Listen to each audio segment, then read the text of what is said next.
As a small biz pro, I saw we roll, using procurement, program and control. As a small biz pro, I saw we grow, using procurement, program and control. I'm a businessman, yes, I'm an entrepreneur. Oh yeah, I'm a businessman, yes, I'm an entrepreneur. Oh yeah, I'm a businessman, yes, I'm an entrepreneur. Good afternoon, everyone. This is the Business Zone with Crystal. and the Hello, coach Gilbert everyone. Buchanan, your small business paramedic. Folks, today we're going to be celebrating, and we're going to be celebrating us. 250 years, they say, but it's more than that. It's like 300 years. So we're celebrating today, folks. It feel like it's more than that, Gilbert. It seemed like more than that. Yeah, it's been a time, but I was thinking yesterday. Um, I mean, this is a country we love. Is absolutely psychotic right now, but I guess this is like having a bad, when a relationship goes bad and everybody goes psycho. Yeah. You remember back there deep in the crevices, the happy times There when were there some was so much good times. love and you wouldn't have ever thought about wanting to murder them and all that kind of stuff. This is where we are right now. We're in remembering the good times. Good times. Man, I tell you, man, it's kind of tough, man, to see the good times started from the 1920s and beyond, you know. I know it Yeah. started before that, like 1880s, you know, on beyond, but when it started getting really sweet enough to give us diabetes was was the 1920s, man, because that's when Garvey was out there, you know, traveling the world and teaching black economics to the world and the different countries across the world. And you know, we got Black Wall Street, we got all these self-sufficient uh, U.S. states with blacks, you know, doing all their hmm great inventions and all of that. So yeah, man, Yeah, that's 19. And I would say,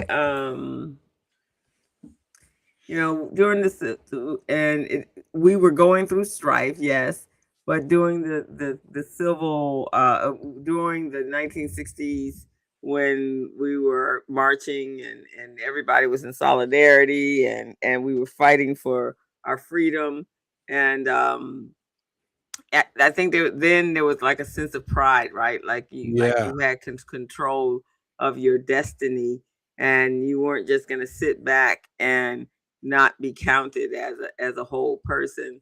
And so those were not bad times, and then there were some sweet times that came along after it from when I was in high school, when I was yeah, in the 70s and on up through college. That was kind of sweet. I had a ball during my early 20s and 30s.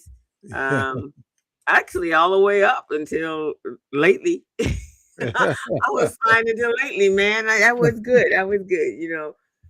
I We've hear always you. had to do what we had to do, and here in California, obviously, we have some opportunities or some different times than others, Yeah. but those weren't bad times. Mhm. I traveled and uh, could travel anywhere throughout the country and never think about what Think was about going not being able to get back in the country. on. Right. Or, yeah, you could travel out of the country and you just felt free, right? You felt that you could travel anywhere in the United States. You might run into a few net jobs Yeah. somewhere in that process. But other than, hey, Miss Patricia, how are you? But other than that, you just felt comfortable. There was only, I remember, and I don't know when it was. I was doing my camping days, so we would leave on Friday night, and then we just go up to wherever.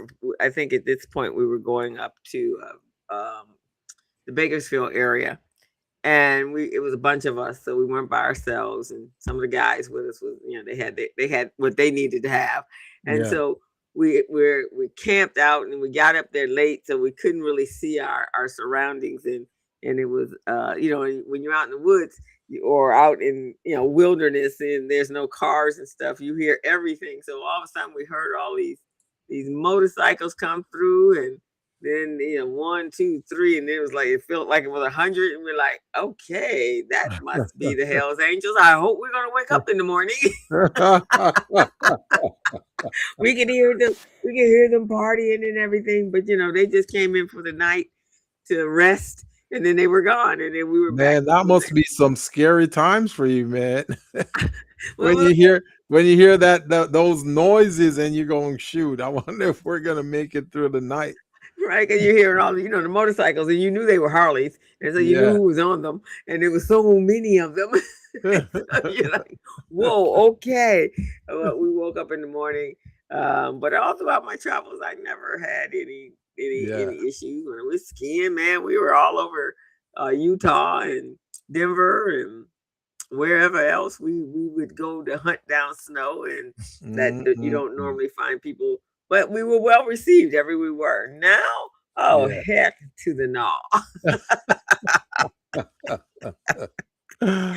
Oh man. Oh, heck to the no. I'd be very leery. Not traveling. I don't even want to travel too far by myself here in Los Angeles.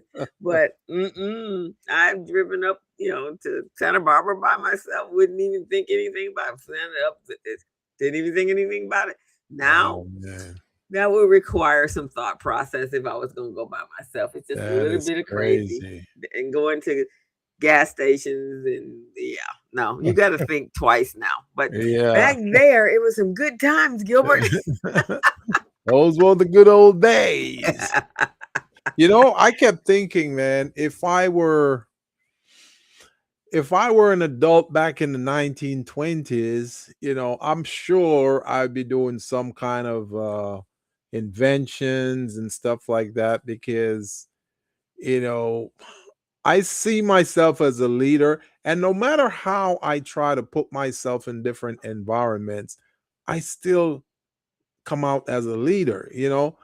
I could be a follower, but I would be following in a team setting where we're all working together to win. So that's how I see myself back then. I just never saw myself as a victim. Some people go, oh my God, Massa is going to get me. I never had that feeling at all. I always feel like, hey, we're going to take over this thing. We're going to run this thing. We're going to show these people how it's done. And, they'll have to just back off and go sit in their corner and, just give us our respect, even though they don't want to. Yeah. No, I've never been the joiner type. I'm on the peripherals. Like when I went to school and everybody was joining sorority. Well, in high school there was something that resembled a sorority or fraternity. It was a grouping of people that came together to do stuff. That just was not me. I'm just not that person. I'm kind of on the side, and I'm kind of a geek. I think I've always been kind of a closet geek. Everybody sees me differently, but so I would be on the perimeters. I was the perimeter person watching to see what was. I was, you have to have when you go out in groups, and you have to have the one that don't drink to be the designated driver. That's what I was. I was the designated sideliner. So if anything was gonna go down, I would get myself out of the way. But co-host, I gotta tell you a secret that I don't know if you've realized yet. What? But I don't think you have realized, or I don't think you have how should I say it, gotten to the point where you've exhausted all your potential yet, man. You still got a lot left in that bag you haven't touched yet. You see what I'm saying?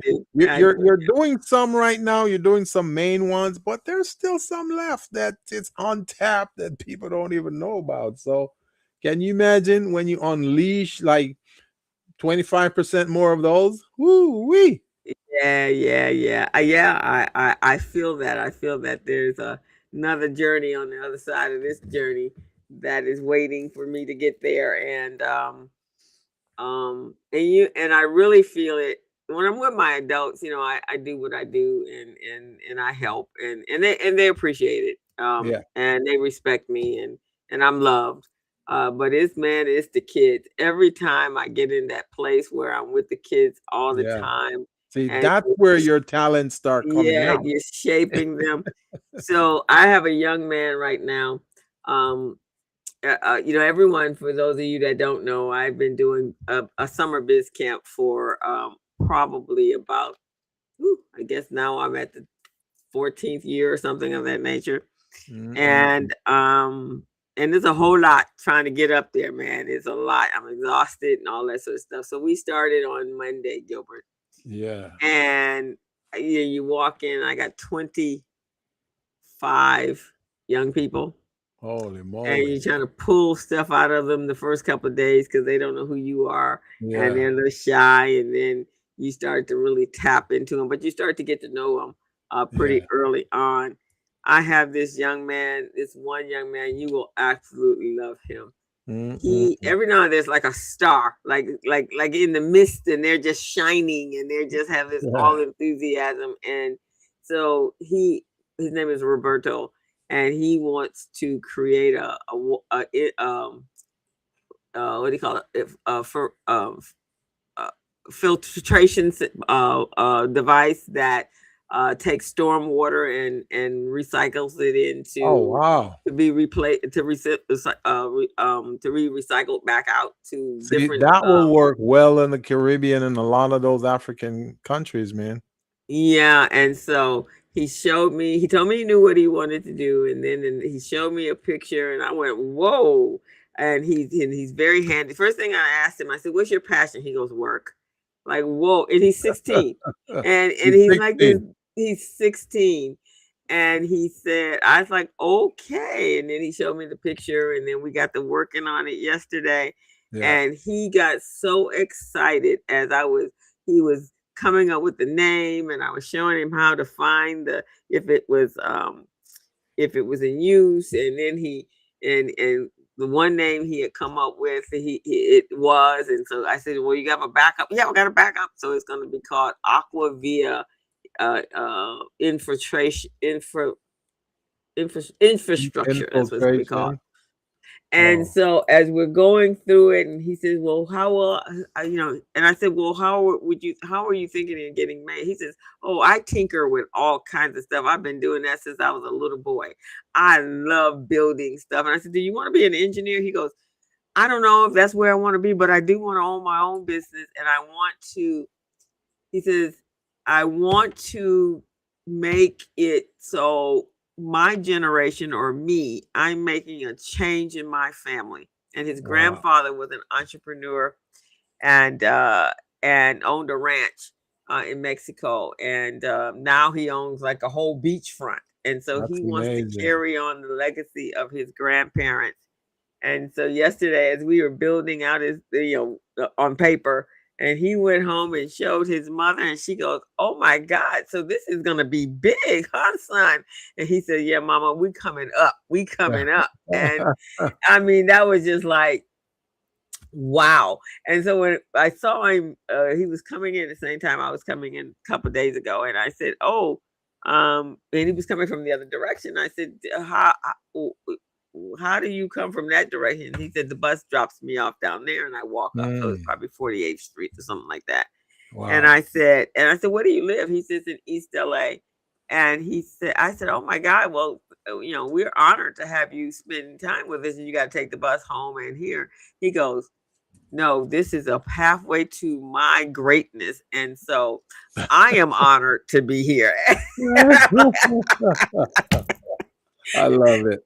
At that point, Gilbert, I was ready to open up all the network books. Okay, let me introduce them to here and here and here. Let me get them I love let it, me get him a man. mentor over here, and let me get him ready for contracts with Gilbert. I love it. Man, I love it when they're so energized and forward looking and just ready to go. I They just love it, ready to man. go. I mean, I would love to be able to every now and then we do get an adult that's like that, but it is nothing like what we get with the young people. So yes, it's been a great week. I had great kids, and we're getting ready to. I beat them down yesterday, so they have ideas. They're working on names. Yeah, so we be ready because we only got a week and a half. So, Mhm. but that's my sweet spot. So Yeah. I really truly enjoy it. I had to get up at 5:30 in the morning. That's hard. I hear that, man. I hear Woo. that. So But anyway, but it's gonna happen. You know it's gonna happen, man. Because with his attitude, see, his attitude rubs off. It's gonna rub off on the others, and they're all gonna get all energized. oh yeah, they are. Today they were just all bouncing off the walls and working on. Everybody's working. They was working on a project, and so they were excited. I think I lost one. One Yeah, young lady just came for the week because she just knew it was going to be great. But yeah. she's going to a workout or train with Alan Ailey in New York. So Hmm. she just wanted the 1 week. So I gave her the 1 week, and she contributed, and she's a dancer and a singer, got a beautiful voice. She serenaded us in the mornings for 2 days. So just talent. I mean, you just gotta love kids because they're at their greatest when they're about this age, and Yeah, it just takes a little bit of stroking just to get them where they need to be. And yeah. at that point, they are off and running, I and you love it. just have to. You're catching up at that point. You're running to catch up with them. I love it. Love So it, that man. was my week, and Yeah. so now I'm That excited. We're that gonna have a sounds pretty great. inspiring, co-host. Yeah, these babies inspire me every time. Especially when I get together with them and there's a big group, Yeah. and the short incubators are actually to me more fun than the 5 months Mm. of the Biz Institute because I'm seeing them, but I don't get to feel them because they're not in the classroom with me. Yeah. So that's the difference. So, but Mm-mm-mm. it's cool. And your week was how was your week? Oh man, my week was great. We did class number 3 for mentorship program on Tuesday, Uh and it huh. was great. We covered the back office of Small Biz Pro, getting small businesses more efficient and better managing their paperwork and record keeping systems. We also touch on a marketing plan for procurement. They need to develop a marketing plan so they can go after government contracts with government contract providers. So Mm-hmm. that was a good one. The classes went they go by so quickly, man. By the time you start going over the materials and folks have a few questions, it's 7:30 already. It's over. Yeah, it goes by super super quick. Same Yeah, thing. I'm there at 8 o'clock in the morning, and I look yeah. up, and it's like, wow, how did it Noon. get to be two? Even the kids today said, already. Yes, yes. Yeah, So, man. It's crazy. That's how the time goes by. So you know me, and I think Pat is on here too. Hey Pat, how you doing? You guys know me. It's like my mind is always working. I'm always thinking of ways to improve things, make things better, more efficient, and just bring about different things. So throughout the week, I've been thinking about some different approaches, man. So I think over the weekend, I'm gonna kind of dib and dabble a little bit, and by Monday, you guys will see some results. okay, I'm gonna put some okay. things out there for entrepreneurs, man. I want to take a different approach because I want to drive the message to entrepreneurs that contract readiness is very important to them. First of all, if they're working, as an employee somewhere, is not really going to be sustainable for them. They're going to need to get some government contracts. You want your revenue to be unlimited. You don't want any ceiling on how much you can make. So that's kind of what I'm promoting. And I'm going to show people how to do it. I got a few little video snippets that I'm going to email to the proteges and, have that work on their brain a little bit so they can start thinking about how I want them to start positioning themselves to go after government contract. And then I'm going to do my style, which make things a little bit differently too. So Okay, well, that sounds fantastic. Well, I'm sure that the participants are already seeing the greatness that's going to happen in their businesses, and oh yeah, hopefully they're embracing that. they're pretty grateful. They're pretty grateful, and you know, I know I'm just gonna inundate them with a lot of homework, but it's gonna be for their best interest, and they're gonna love me later. They're gonna hate me right now, but they'll love me later when they see how it really helped to prepare them to get contracts now, because that's what I want. I want them to go after contracts now and not having to wait a year or two. Oh, that's good. Yeah. That's excellent. That's excellent. All righty. Well, we're gonna jump into our conversation, but before we do that, the business news has been a little bit of crazy. The IPO for SpaceX. Yeah. Um, That's still dominating the news. yeah, because they took a $500 million fall yesterday. Oh Lord. It was whew, it was a bloodbath. But I looked at my little portfolio like, what the hell? Did it It's like, hit? Did it okay, hit just your shut this down. portfolio? I'll come back. Mine is for the long haul. I won't even look right now because it was ugly yesterday. In fact, the only one that wasn't in the deep red was my bank. Oh man, I'm gonna have to go check mine then. I'm gonna have to go check mine. It was so. I think it tried to pick back up again, but woo, woo, woo, woo. Oh That's all I can Lord. say. It was bad. There's just a whole lot of stuff going on. I know. It's a cycle though. If most of us consumers kind of you remember when you're a kid and you're Uh, playing that game, that skipping game where one person waits and then they're oh spinning yeah, the the rope and then you jump in. shoot, what is it called? Because they do it. There's a group of women that are in my dance class that They actually, do it, huh? yeah, it's like a double dutch, double dutch, Yeah, double yeah, dutch. yeah. So that's what it is. So with the economy, it's like every 8 to 10 years those things happen. So Yeah. if I think we're at the 8 year marker because the last one we had 2008, and then was there one in 2016 or 20? 2020 was horrible, right? Yeah, with pandemic. Yeah, that was horrible. So that was 10 years, right? Or 12, somewhere 10, 12 years. Yeah. So now we're creeping up, to the 8 to 10 year marker. So that's why we're seeing a lot of this right now. So when it comes to investing, man, I believe that we should kind of watch those things and the trends. And once it get to the 8 year, 8, 9 year marker, man, we should start dipping and diving. Yeah, that's what we're doing, dipping and diving right now, man. It's a little interesting. And then I heard this morning that or last night actually, Apple, and I guess maybe this is a result, it's a result of a number of things. The war, the whatever, just the whole chaoticness of that's going on. But Apple is raising the prices on their Apple products about 200%. Yeah, I And never did care Apple about products.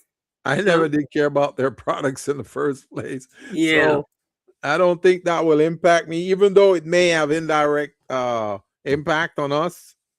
Because somehow, indirectly, some but way, it's gonna catch it. You see what I'm yeah, saying? It's gonna catch us, even if we don't use their products. yeah, because I'm an Android person, I always Yeah, have you're been. an But Android too, yeah, so like me. the Apple products are because they always to me I just felt was a little overpriced. I think this is one of those times when everything just seems the price tag seems to be like everything is $2 trillion. It's like I don't even know how we didn't skip by some millions.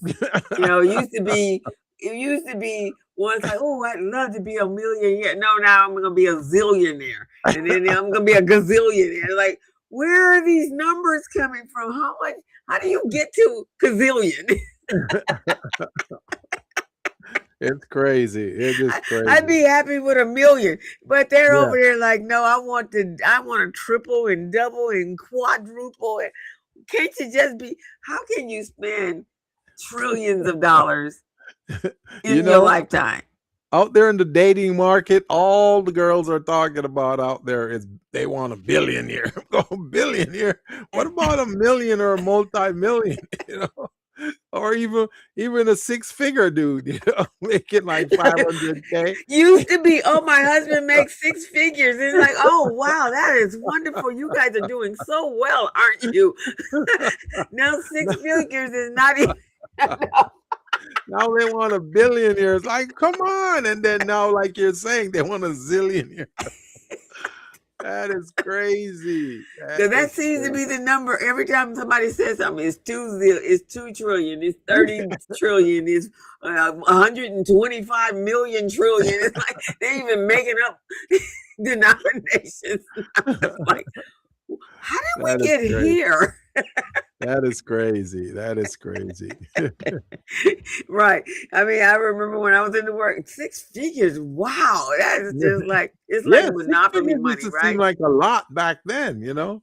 Yeah, right, exactly. It's like playing with Monopoly. And we do this when we play Monopoly, and then Yeah. we go over and play cash flow. Well, cash flow is like, big time, man. So Yeah. you might have a $25,000 salary that I gotta count out. You over in You gotta up Monopoly is it a like, little okay, bit. you get $200 as you pass go. $200. That's like a tip. That's like a basic tip, man. That ain't no money. No, I want to. And my nephew, he likes to keep his stacked and just likes to keep fanning through when he's playing, when he's giving the game of life. He's like, yeah, just look at this, my money, my money. But Monopoly is like, oh, this is boring. Can we just pay the one with the card? Because this $200 pass go ain't cutting it, man. Ain't cutting it. That's crazy. That's crazy. Woo. Look at that. Patricia says a sex trillion. Okay, let me see how I'm in the zeros. 1, 2, 3, 4, 5, 6, 7 sets of zeros, man. Woo. Right. Okay, you can't even multiply that high. Yeah. Even the ones that are striving to have that kind of money can't multiply that high. Oh my Lord, that is crazy. It is absolutely insane. But all right, guys, we hope This you are. ties right into today's topic, man. We're talking It about does. America being 250 years old. Yeah, whoever. I mean, I know who would have thought about that when you're a kid. Like, whoa, I'm gonna be there when America turns Yeah. 250 years old. You know what I was thinking about today? What? I was thinking of something ticked in my head, and I was thinking, okay, in 4 years it'll be 2030. You know, will I be here? What will I be doing? What's gonna be going on in this country? 2030?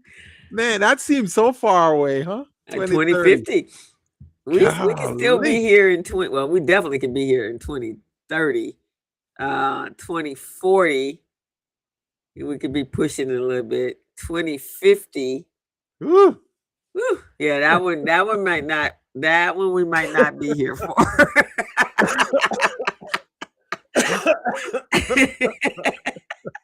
Yeah, 2050 is out there. I don't know if we'll be here. Man. At that time. Amazing, man. Because when I used to write the number, like in my program, my platform, when I extend somebody's user license to like 2030, it's like, it's just a number, it's out there. But now that I'm thinking about it, I'm going, whoa, in 4 years it'll be 2030. Yeah, man. Yeah, it does seem like almost unfathomable that I never thought I'd live to see those days.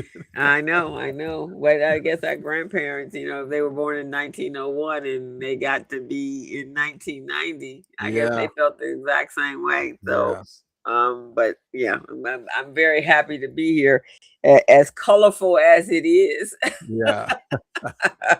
You because want it to you is. want to tell the folks how to subscribe, co-host? I certainly will. So when you are guys are tuned into the Business Zone with Crystal and Gilbert, we're here every Friday afternoon and have been here for the last 10 years. Actually, our birthday is coming up.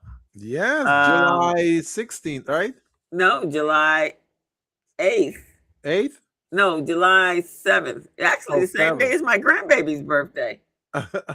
So yeah, because we started the very first week in July, so it's six. Oh It's yeah. actually I think the 6th. So my Man, one of grandbaby's these birthday years is on we the got to 7th. do something to celebrate, man. We got to do a remote broadcast somewhere. Yeah, yeah. We usually mine is always tied here with the business class, but yeah. So we're happy to be here. Yep, And definitely. we have a little following, and there's quite a few more. There are probably more ninjas watching us than Yeah. than people. So we do have a little following. People seem to know who we are. They just don't subscribe. But what we're Yeah, going to ask you guys we to have a do, big ninja watching following. yeah, right, Big exactly. ninja watcher following. Yeah, we got ninja watchers. We're gonna ask you guys to go over to our channel just so that you can every time we broadcast, you actually get a notification.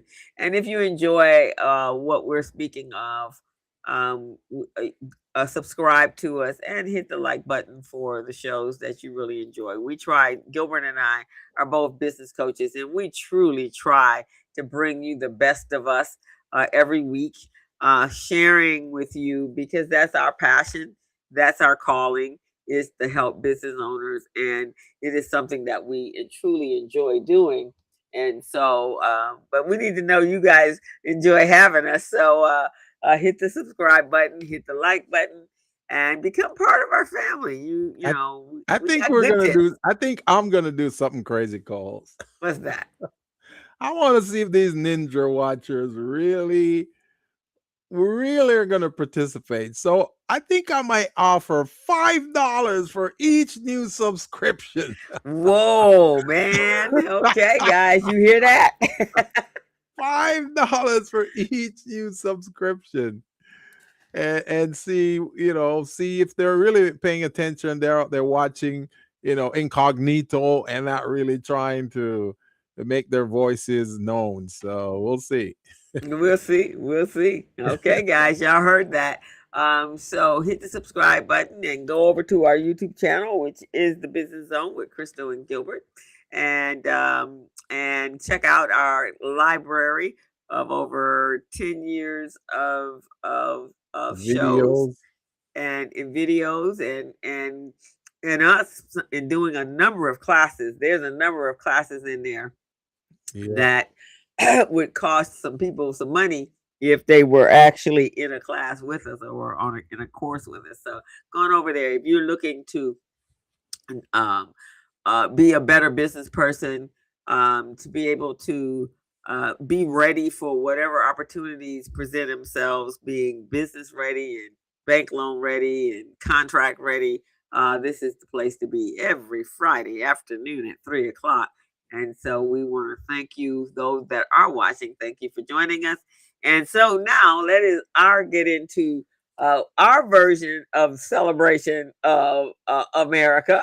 Happy birthday to America. 250, baby. 250 years. And Gilbert, you can take that first part and then I'll bring us on in. But we Okay. want to thank you guys for coming. Hopefully, this is a good conversation. And when I thought about it, we were kind of deciding what we wanted to do, and I was like, okay, well, let's talk about business. And then, of course, everything on that you see online is about the birthday and how it's playing out in Washington. And I thought, you know what? This country was not built by itself. And I hope every group, everyone here, whether they were born here, whether they immigrated here, but if you've had made some sort of contribution to this country, which actually we all we all brought something to this party. just like any other party. And so celebrate that. I mean, it's a little crazy what's going on in the political world, but we were part of the growth of this country. So celebrate that. Celebrate and honor what you've done, so that we all, at least we, respect each other. And I think that's a start, right, Gilbert? That's a Yes, start. that's correct. Yeah. So you want to take us on into our Oh, title sure. today? Let me put our Uh, title up so that we can everybody know what we're talking about. The Definitely, title is definitely. So, 200. yes, our title today, America at 250 years old, guys. And what we're thinking about here is, has Black economic freedom finally arrived for our minority individuals, entrepreneurs, and folks within this country? So, what we're trying to do is 250 years ago, America declared that all men are created equal. That's what they said.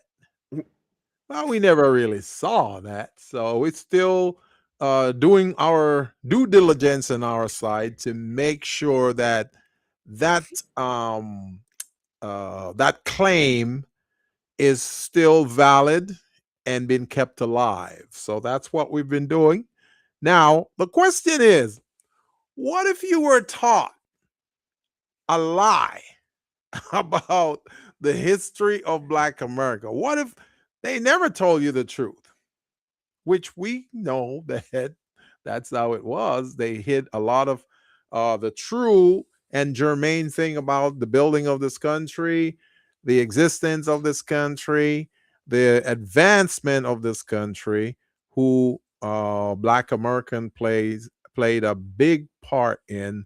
They've hidden that from us. They took it out of libraries and books and schools and all of those things. Even today, they are still removing a lot of facts on the history of Black excellence. They're removing that. So we need to be vigilant about paying attention to that. Now, not just incomplete and not just a little bias, but deliberately they have erased a lot of our history. And to them, it's strategic, but we know that it's bigger than being strategic. It's just that they're trying to keep certain group dumb so they won't know what really took place. But we're figuring it out. And the reason we're figuring it out, because our foreparents, they've written uh documentaries, they've written narratives to let us know. They left that behind. Some of us are finding it, some of us have had it before, and we're just broadcasting now. And that's a big reason why we have a podcast like this today, so we can share a lot of that information, those historical facts, so that not just us, but the wider world and our, or I should say our grandparents, I mean grandkids, our Mhm. grandkids will realize some of the truth about what we've done in the past. Now, a lot of us were taught a history of suffering, victimhood, and of people waiting to be saved. We know that's not true, because the 1920s alone tell us, and when the show got started today, I was talking to my co-host and I said, you know what?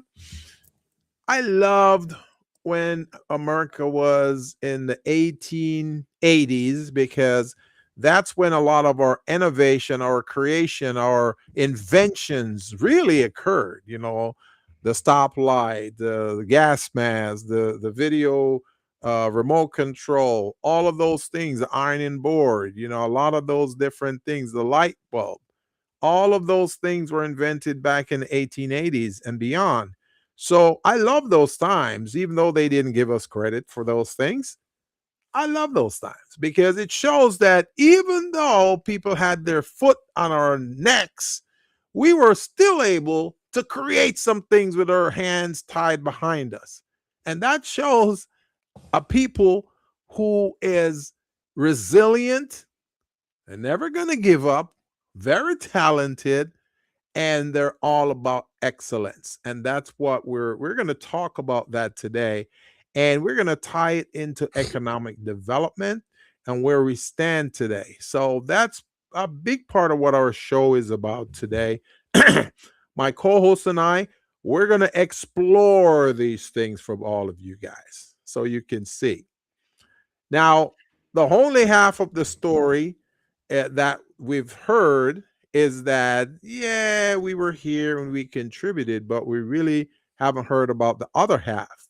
You know, it's amazing, co host, because in Jamaica, we have a song called What About the Half? You know, that's Mm. a very popular song. I was thinking of re-recording that and putting it, releasing it on the market because a lot of people have no clue what that is. It says, what about that half that has never been told? What about that half that has never been told? You know, what was hidden from the wise and prudent is now revealed to the babe and suckling. And that's Mm. what we're doing here. We are sharing things to our youth and let them know. And just what you said to me earlier, co-host, you're the kids in your program, man, they're creating all these inventions that us adults don't even think about.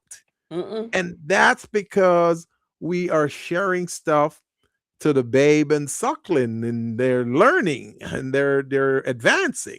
And that's what we really want to do. So I'm gonna Exactly. hand it over to you, co-host. All righty. Oh, No, I love that. And and the one thing I love Jamaican, I love reggae because oh most of yeah. the music is a message.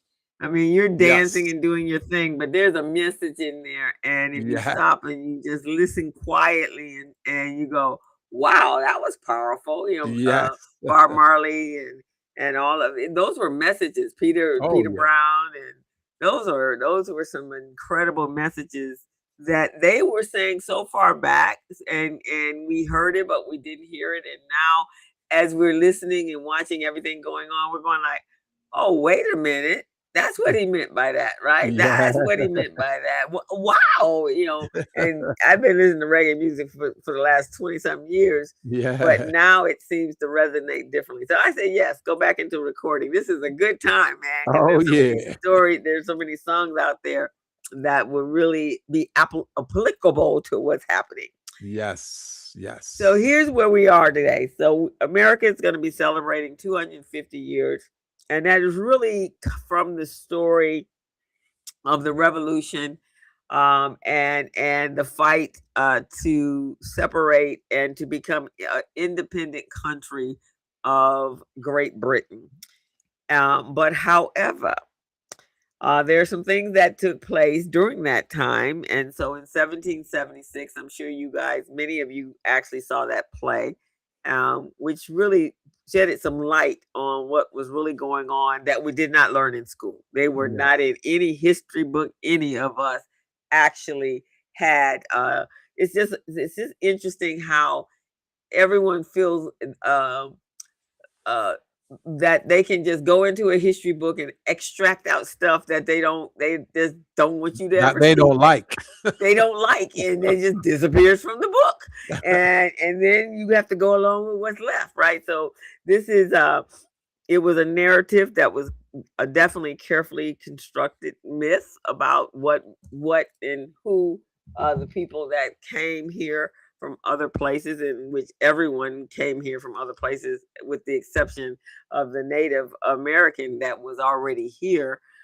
So everybody else is really an immigrant of these lands. We're stolen property, but they're stolen. So there was a lie of omission, and to me that's bigger than you just lying to a bold faced lie to my face. A lie Yeah. to omission to me is like Exactly.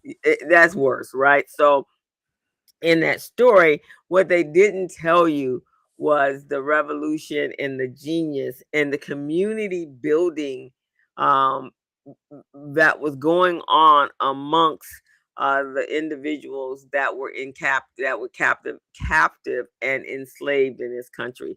So some facts: in 1776, 1 in 5 people living in the colonies were enslaved. And so back at that time, there were about a half a million people from Africa that was enslaved here in the United States. Then Can I intervene there for a second, co-host? yes, There are 2 points I want to bring up, okay? When you talked about the colonies, right? This is so apropos because they call it the colonies because they were the colonizers. You see right. what I'm saying? Mm-hmm. So the colonizers established what they called 13 colonies, right? So they Yep. call those little states that they first decide to give names, they call them the colonies. And it's just so amazing because a lot of the others don't want to be identified as colonizers, but then they call the the um, uh, the landhold that they had, they call that colonies. So I just think A that's just little play on words there. yeah. You see what I What they mean? call they call double speak. Yeah. And then the second thing I want to talk about is, have you ever heard? Because I've been searching history, I've been searching everything, I watch movies. Have you ever heard of a people who have had their hands tied behind them, so to speak, right? Tied behind them, so to speak, but they still turn out to be more talented than the ones who enslaved them and oppressed them? Because think about it. We were not allowed to read anything, learn to read. We weren't. So think about it. We came up with ways to create things, invent things. They say, "Oh, we need a guideline and spec sheet for this. So you don't know how to read, so you can't create this." But we found ways of creating instructions on certain devices that we invented, and we made it work. And people were able to take it on or purchase it and operate it very efficiently. So just think about that for a second, co-host. Think about that. They tie your hand behind you by not allowing you to learn how to read and education and all of that, but we still were able to dominate. That is amazing, man. I Well, just want to put that out there. you just want to put that there. Well, one of the reasons that is the case, because we may not have been able to read English, but we could read whatever the language we were speaking in the country Yep. that we came from. And Yep. we were educated in the country that we came from. So we Yep. just, it's like anyone coming here and learning a new language of us, or us going to a new country. I mean, if Yeah. we were going to relocate or and go to Japan or China and say, okay, this is going to be my home, then we'd have to learn the language, right? Because that's the Yeah. only way we're going to assimilate is to learn the language.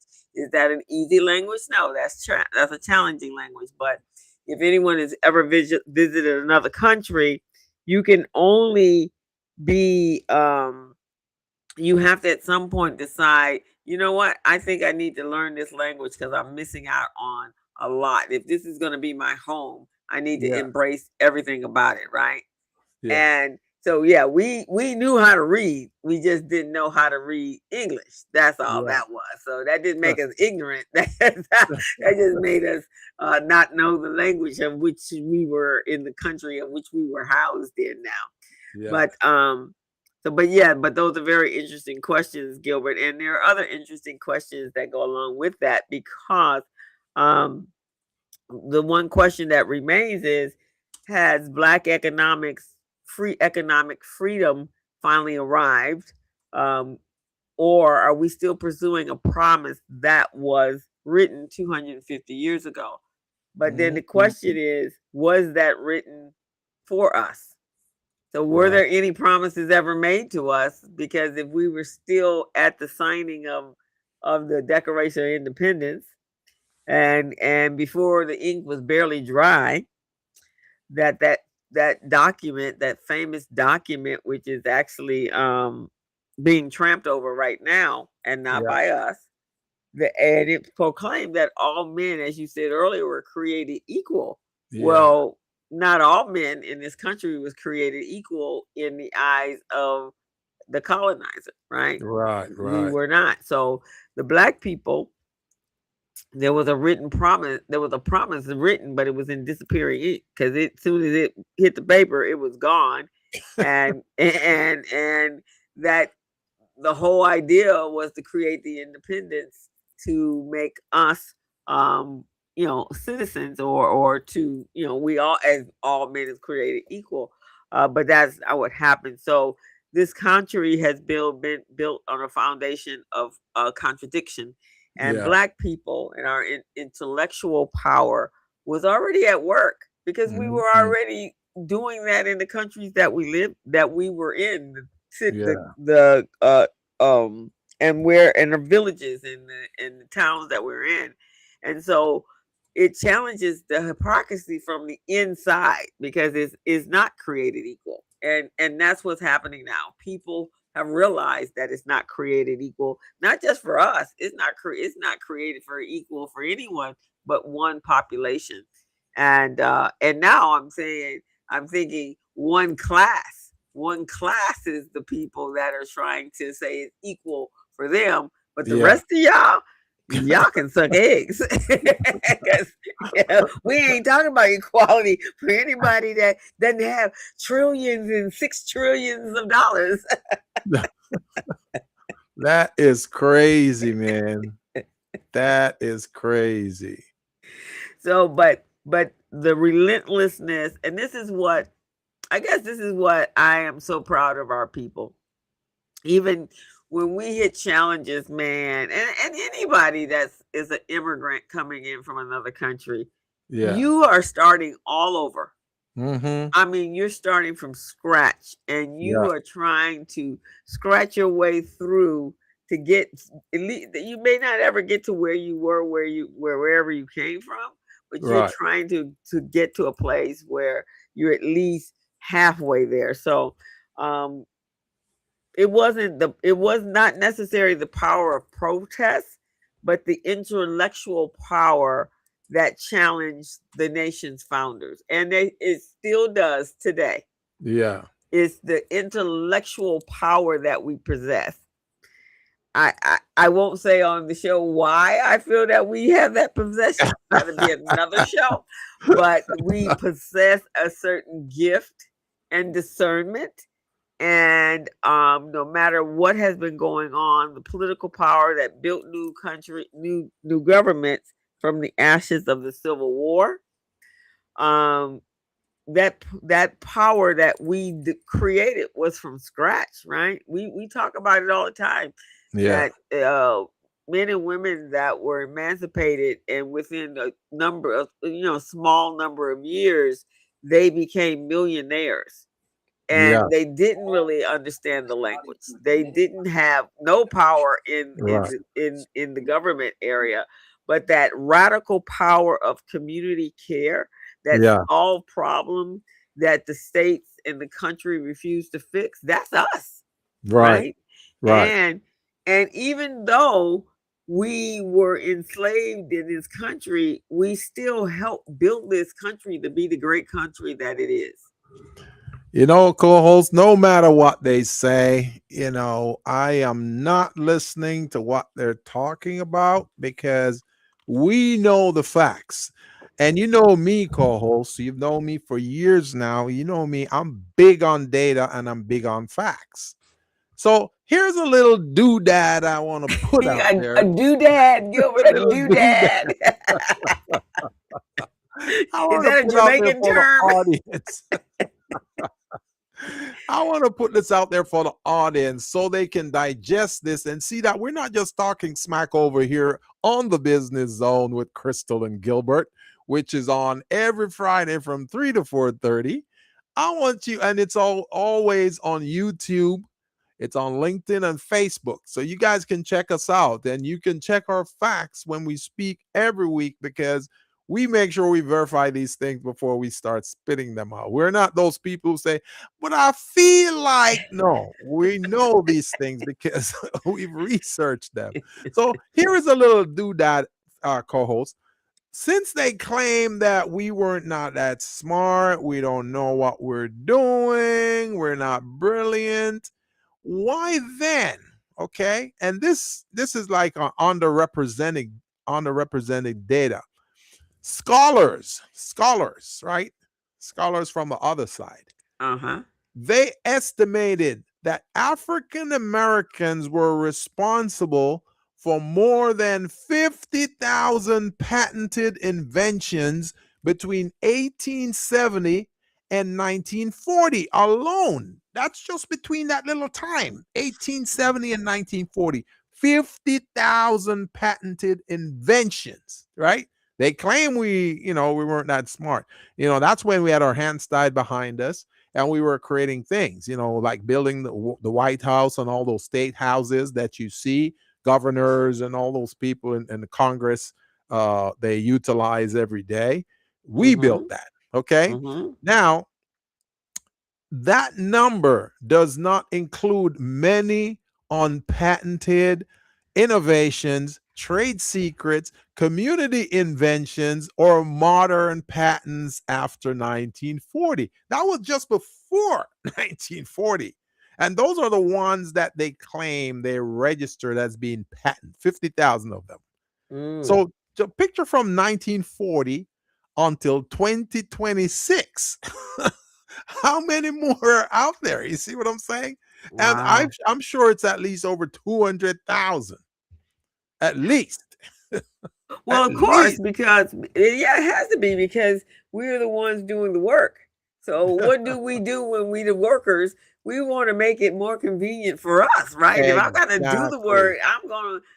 If I don't have to scrub floors on my knees, then I'm gonna create a broom. I'm gonna create a mop Yeah. and a broom. Yeah. And so these are dated everyday type of tools that was used to make To make our a lives easier. right, because it was already miserable. At least at work, it shouldn't be miserable too. So that's why there was so many patents. So I just wanted to put that out there, co-host. So the world and the marketplace can just wallow into that for a little bit. And it's only 50,000 right now. And we're not talking about the ones where they deny us patents because of our ethnicity and our look and all of that. We're not even talking about those. We're not even talking about the ones they stole from us and Mm-mm. claim it as their own. Right. you know? So it is just and think about it. If we have 50,000 that's registered, just picture how many more that they stole from us that they didn't allow us to register and then they register it themselves and call it something else. Exactly. And down the line, because hidden secrets never stay hidden. Eventually, what was done in the dark is actually going to come to light. That's just the way Exactly. it works. And so, those questions come up, Yes. 200 years later saying, yeah, no, that's not how that happened.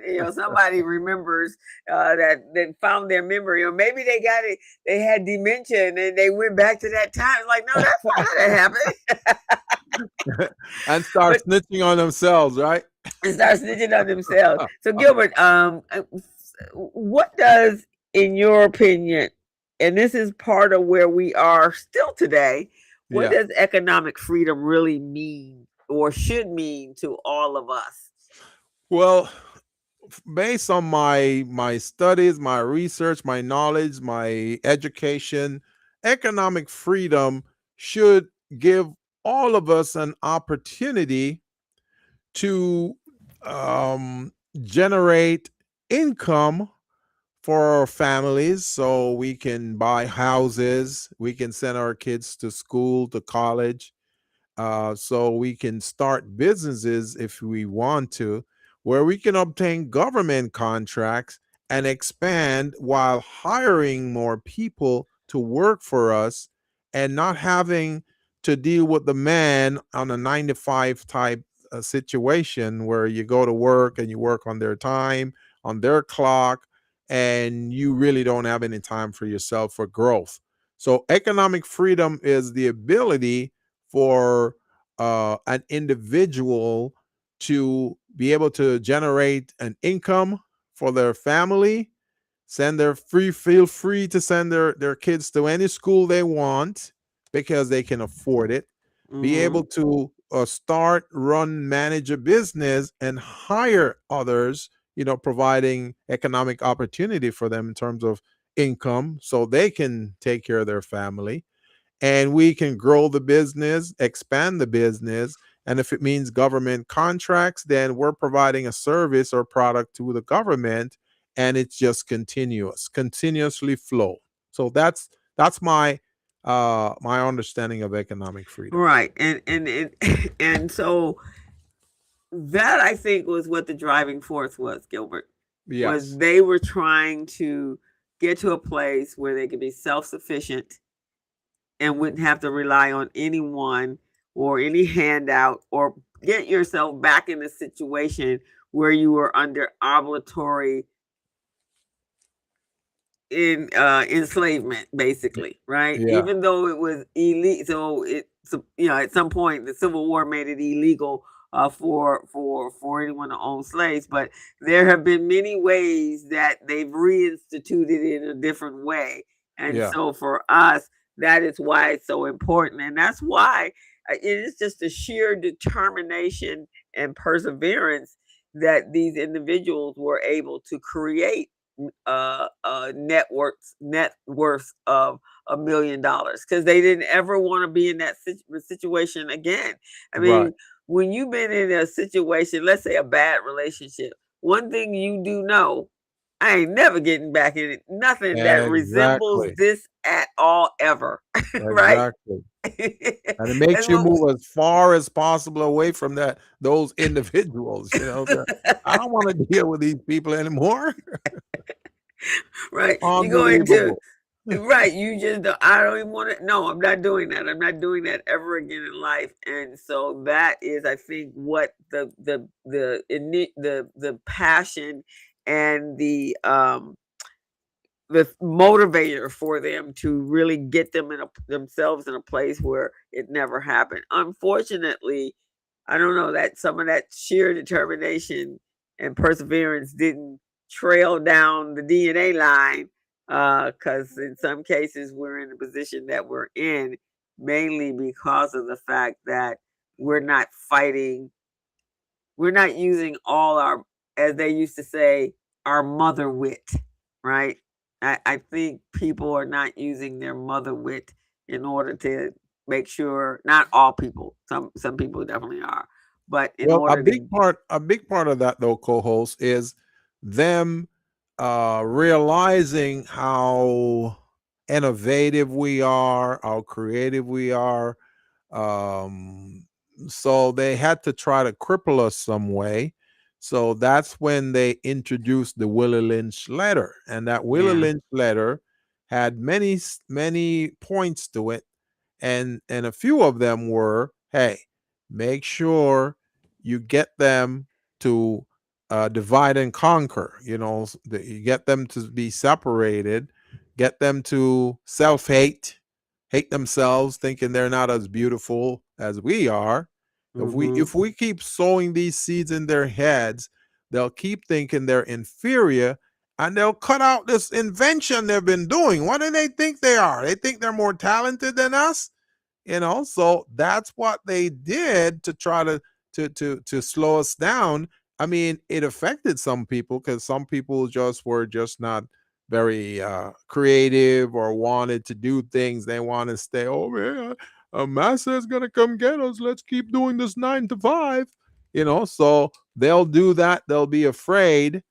um and it was just so unbelievable. I have a video, co-host. Hmm. I sent it to you, but I don't know if you had Yeah, time I to look got at it. it. So is the The- one the- about other things that Jamaica did? Okay, yes, let's plug that in before we get on yes. to I to want the us timeline, because the to timeline is play that because there's some things I didn't even know. okay. You And, know. and that's the thing. Wherever the ship landed, remember, we all came from the same continent. So Yeah. it's not like we were in different parts that that didn't have Black excellence, because it was, and the Right. whole darn continent, it was Black excellence. Exactly. And even though some of us live here in America, and then some of us live in other places, that didn't take away from the DNA. The DNA Exactly. is the same. Yeah. just And because it you doesn't happen to matter be in what another place. region, whether we're from Ghana, Nigeria, Angola, South Africa, wherever, it's in those genes, man. Those DNAs got it.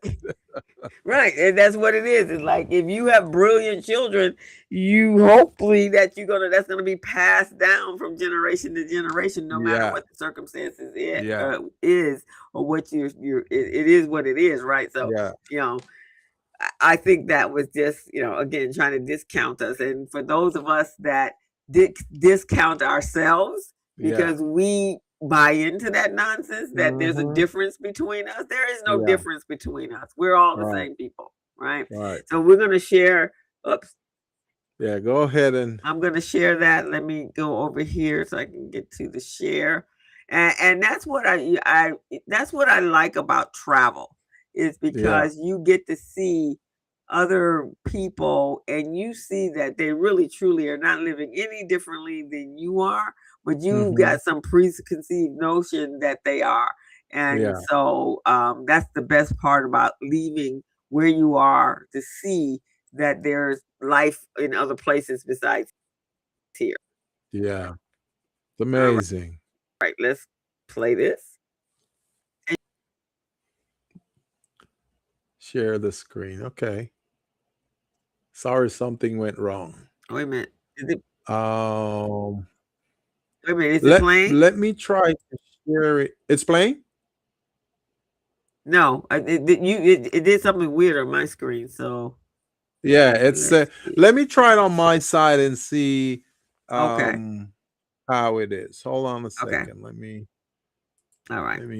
click on this.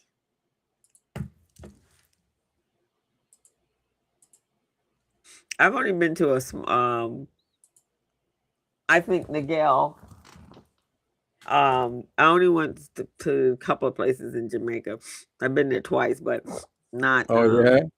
Yeah, I have to make that a. It is so refreshing, man, because it gets you to start thinking differently, Let me get in here and try to share this screen. And then window. Okay.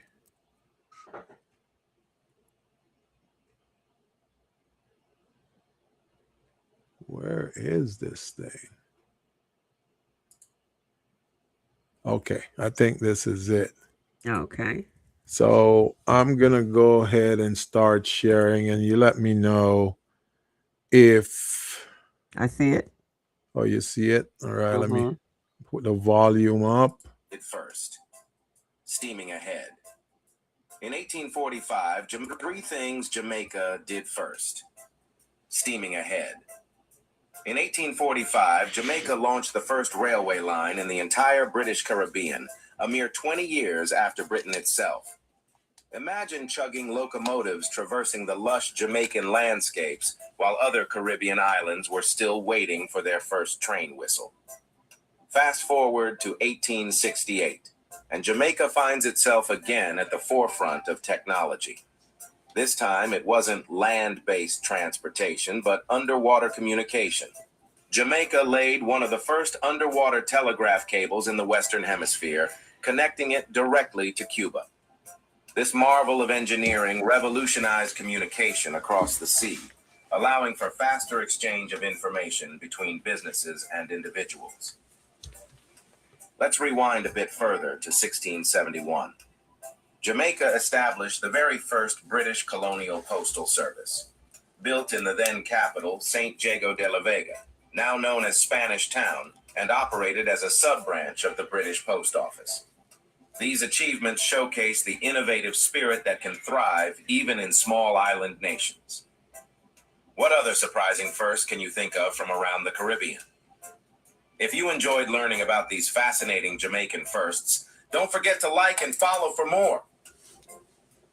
Now, you Isn't know, that amazing?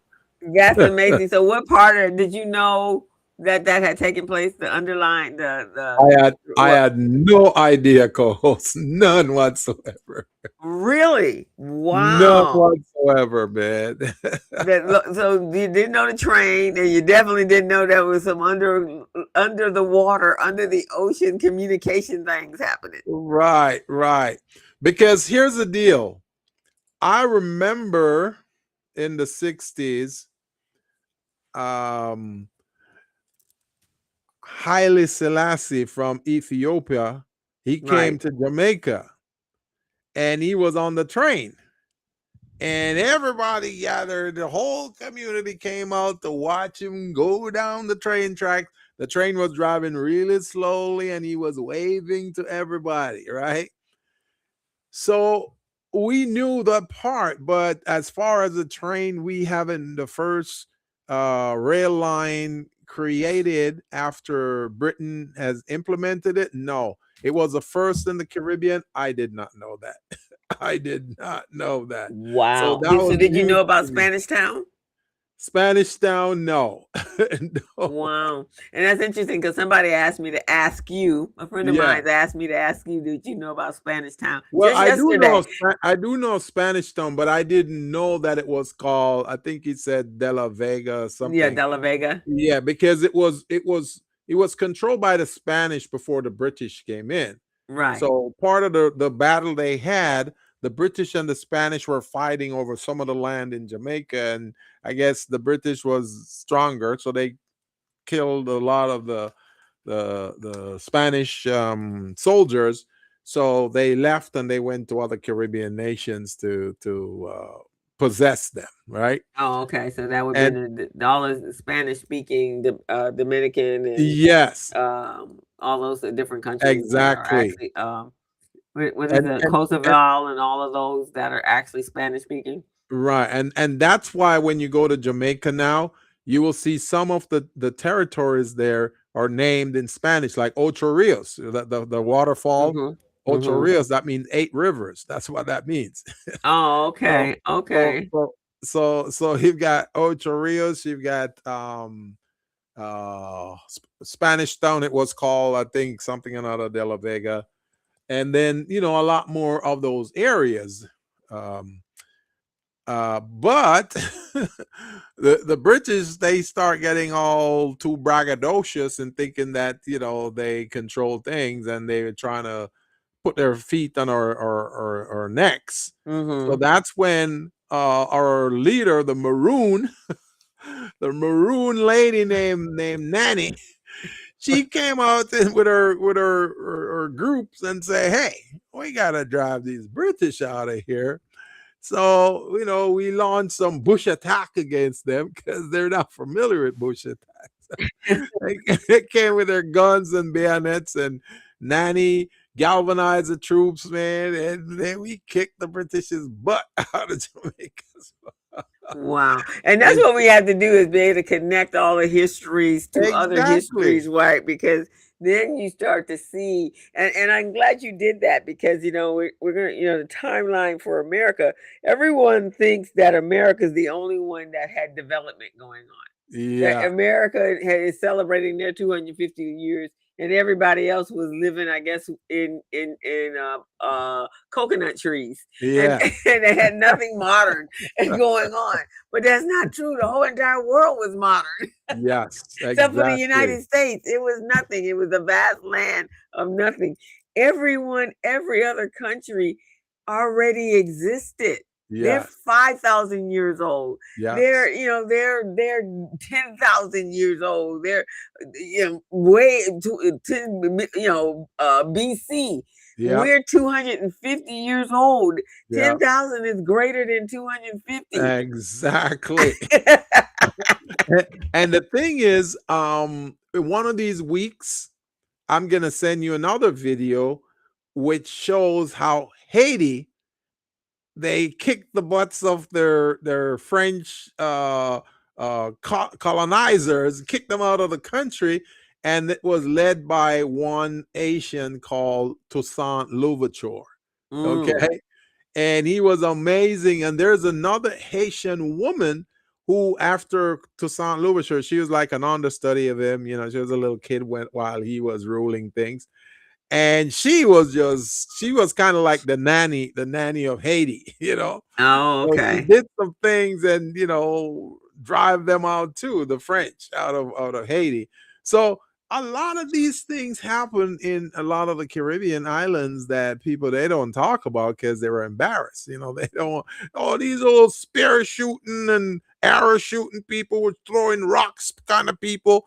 They defeated the British or the French who were heavily armored. They had guns and bombs and everything, and we kicked their butts. So they didn't like that.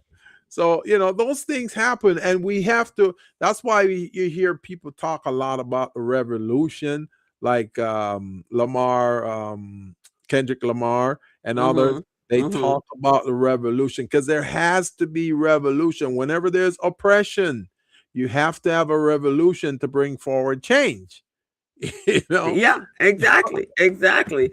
Um, and that's kind of what we're going through right now. In order to Yes. get that change, there has to be a revolution. That's what I said. I just love reggae music for that reason, because it actually tells you the stories and whatever. So, for the benefit of the peanut gallery, who lived in Jamaica 1,000 years ago, so it just didn't just appear out of the nowhere.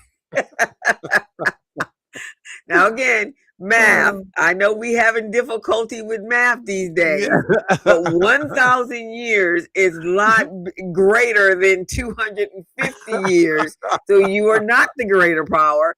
The 1,000-year island is been here for a long time. Just want to make sure we understand. The new math seems to miss some things. The math ain't mathing.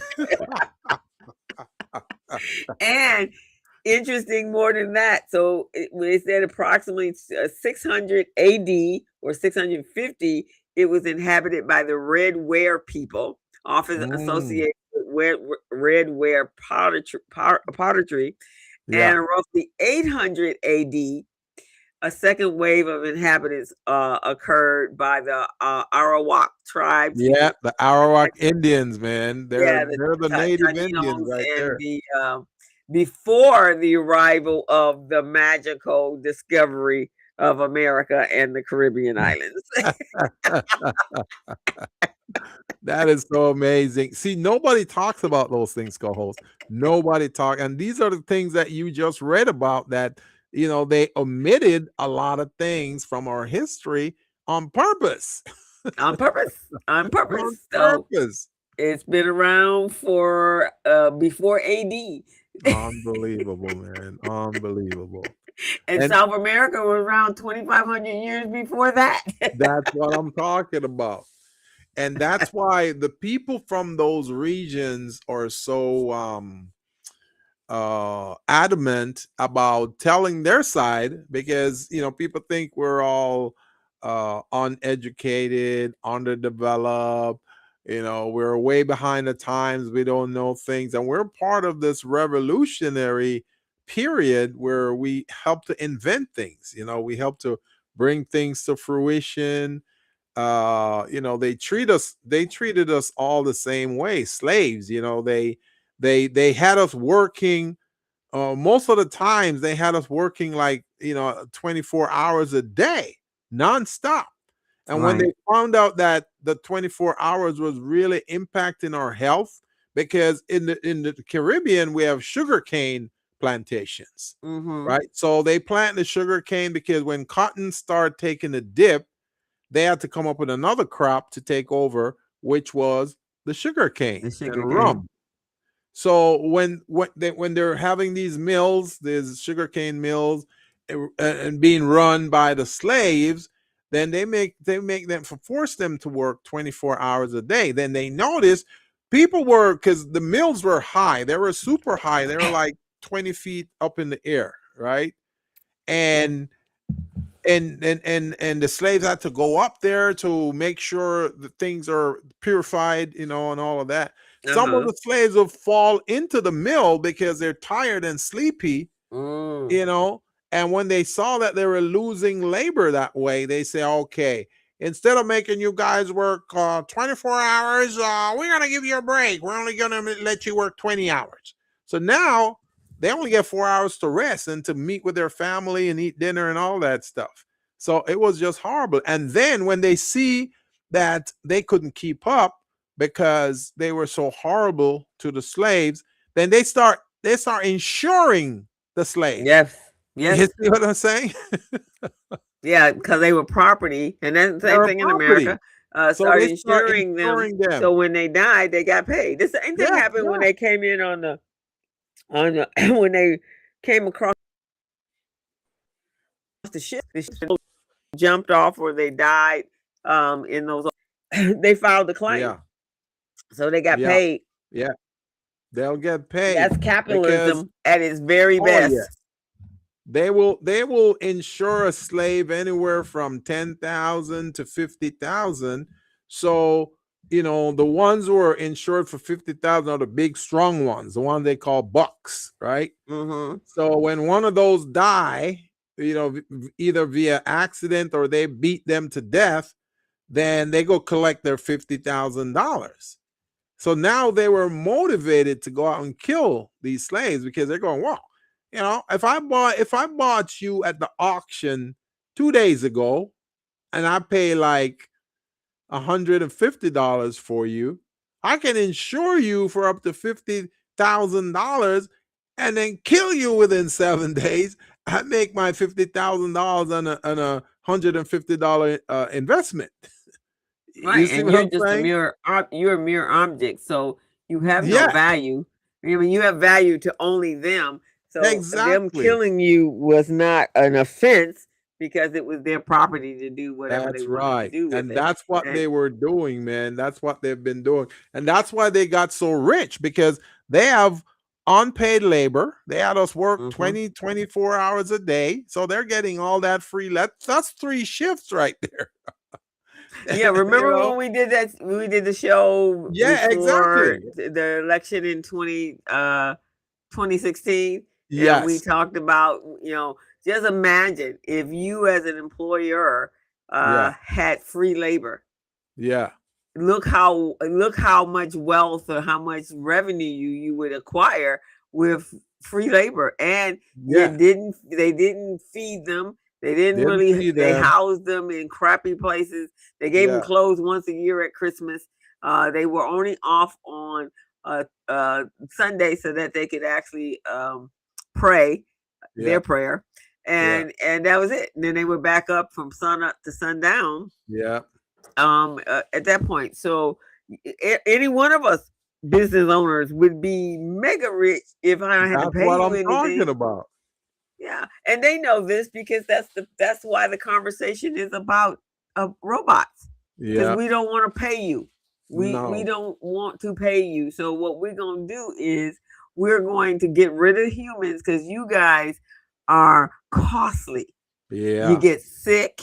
You make us pay for your pension plans. You Yeah. make us pay for contributions for Maternity leave. maternity leave. You people are a nuisance. We need to get rid of you, and we need more efficient robots that does not require the requirements. And it that- leaves it all. yeah, like children. Children cost too much. So certain people don't have children because they cost too much, Yeah. right? And they don't Yeah. think their investment is a return on the investment. There's no ROI on Yeah. the investment. So And they they want to can get duplicate the process like they used to do back in slavery, because now they're going, hey, the robot can work 24 hours a day yes. and we can insure it. So if it breaks down, then we get replacement costs and all of that stuff, 50K or more now, you know. And we It's got a unbelievable. whole stable full of Yeah. more. We just Yeah. bring in the next one and Yeah. terrorize them. So yeah, you could get rich. Everybody could get rich that way if that was the case. Unbelievable. But right, exactly. So just to bring everybody current to where we are, and I do want to get through 1776, and then we can jump Yeah. over. Yeah. You know, we'll have a part 2 because I think these are conversations we need to have during Yeah. this big celebration that's coming up. So Yeah. 250-year timeline. So this is a visualization. There's many dates in here that have been missed as far as our education. So you have to go find it. And since I'm Yeah. a history research nut, you know, this is what I thrive. This is my thriving space. Other Yeah. than the children that I work with, I thrive in this space. So in 1776, America it declared its independence from Great Britain. And when Thomas Jefferson was signing the document, Yeah. initially Thomas Jefferson he was the one that drafted the original draft, and he had drafted in there the elimination of slavery. He was looking. He included a passionate 168 word condemnation of slavery, but it was Mhm. deleted after fierce opposition from delegates in the South Carolina and Georgia area. Yeah. And so to maintain that colonial unity for the revolution, the founders struck it out, Yeah. and initiated a compromise that ultimately delayed the abolition for nearly a century. So I Mhm. actually went to see 1776, Yeah. had front row seats. We were right there close and front and personal. So got to see every little nuance and the fight that was displayed in that play uh, Yeah. really explain what the history books took out. They were fighting, threatening, and this was the South, threatening, how dare you take away our livelihood? And it wasn't about the people. It was about the livelihood and how much Yeah. money they made. And I had Mhm. done some research some time back, Gilbert. So when slavery was abolished and we did receive our emancipation, Yeah. um, in the equivalent of the of the U.S. dollar, they lost in 1 month $250 million, Wow. and that is why they were fighting so hard to maintain what they had. Because again, some of them had 600, 700, thousands of men and women Yeah. working for them 24/7, and under the cruelest of the cruelest of the cruelest treatment. In fact, the more wealthier they were, the crueler they were to the slaves. So Yeah. the And Southern interest. on top of that, in order to expand the number of slaves they had, they would go and rape the women, the women enslaved, and their kids, their daughters. You see what I'm saying? To increase the population. And that actually became the next form, because after they did abolish it and they couldn't stop that from happening, then Right. what they did was they created stables, and they just created their own. They figured, these are my property. They're like animals. I can breed them as much as I want to. And so that's when we have uh, um, uh, first you had the delegate. Well, the South wanted to maintain the southern slavery holding states wanted to maintain their slavery for Yeah. economic reasons. The North kind of complicated everything, because northern delegates were hesitant to sign it off on it because of the merchants and the shipbuilders that were from New England and New York, that was deeply invested in the economics of the transatlantic slave trade. Mhm. So they really truly didn't want to stop it, because everybody was making money off it. I Yeah. also saw a play with the Lehman Brothers, and Yeah. they made so much money. It was hands over fist money, and they had to go find other ways to spend it. So that is where we are. So they made a compromise in order to maintain slavery, because nobody really truly wanted to lose the money. So Yeah. now during that time, you then had Black patriots who had fought in the American Revolutionary War. So that Yeah. was from 1775 to 1783. Just imagine going off to fight a war for a country that you had been enslaved in. And when they got out of that, they had to still go back into slavery. They were That still is slaves, crazy, even though man. they fought the war to protect in the American Revolution. So so there were a number of advocates before the emancipation that were really out there looking for to help acquire um, emancipation for and the elimination of slavery. And so in 1865, the 13th Amendment to the United States Constitution ended slavery. Now we know right today in 2026 that amendment has been on the mouths of a number of people, and they want to end that amendment. But that's the amendment that gave us freedom, as so to speak, right? So, but the economic freedom was not there. And so the advocates that actually fought for um, the um, enslaved black man was Frederick Douglass. He was in 1818 and 1895. Most prominent voice for the Black Americans in the 19th century, and Yeah. he himself was an escaped enslaved man. Yeah, he published the abolitionary newspapers like the North Star and toured internationally. And after the emancipation, he campaigned to enlist Black soldiers in the Union War and push for equal pay. So I actually have been to Frederick Douglass's house in Washington. It was quite an interesting tour Yeah. and learned so much about him. He used to walk from his home, which was a very long, long way. Yeah, I think he lives in Anapaca, somebody like that, in outside of DC, and he would Right. walk to the state building, which was you could see it way off into the horizon. It wasn't around the corner, and that man walked there every single day of his life until the day he died. Wow. That's Isn't that unbelievable. amazing? Very Um, amazing. wow. So you had him, you had Nat Turner. He led a major rebellion. My favorite is Harriet Tubman. I Yeah. just Harriet Tubman, man, I get it. When our people are acting stupid, it's like I understand why she left y'all. I understand why she had to carry a gun. It wasn't for them. It was for you, because you didn't even Yeah. know you were darn slave. Right. And sometimes our people frustrate you to that play. Like I understand why Harriet Tubman had to leave some of y'all.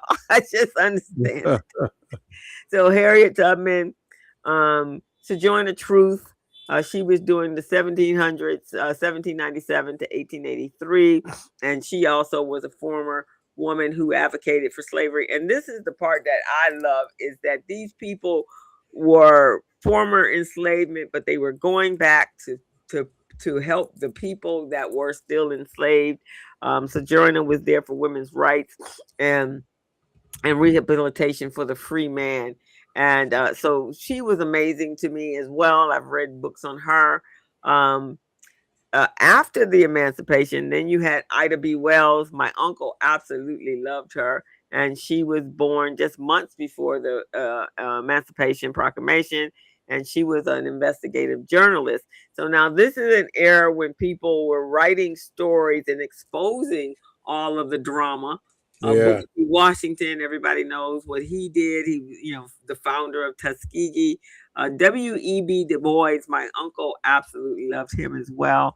He was a Harvard educated intellectual who co-founded the NAACP, and he fiercely pushed for civil rights and equal political representation and higher education for Black Americans, opposing the accommodationist approach.